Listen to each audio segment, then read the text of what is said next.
The second part is the word Allah.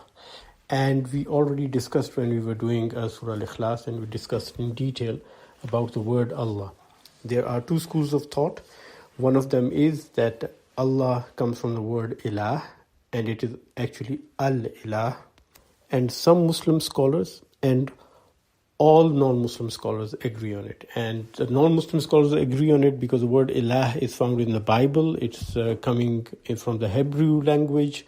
And they are all very keen to prove that the very original name for the one God was actually found in the Hebrew Bible and does not predate that. But the Islamic concept is that the name Allah has always been there from the time of Adam. And when you grammatically analyze the word, you come to know that it is an individual word by itself. Because if it was a derivative of ilah, then we could never say Ya Allah. For example, there's a word Rahman, and when you derive it as Ar-Rahman, you do not say Ya Ar-Rahman. You come back to the root word and say Ya Rahman.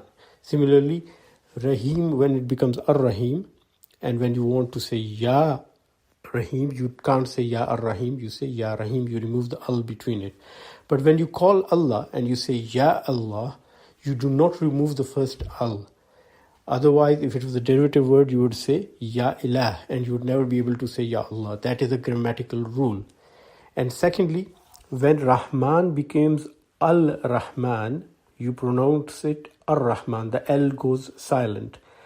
Similarly, when you add Al to Rahim, the Al-Rahim is pronounced as Ar-Rahim. The L goes silent. So if Allah, the word, was derived from Al-Ilah, the first Lam, the L, would go silent. And you would say Allah. But we say Allah. So that again proves that this is a word by itself.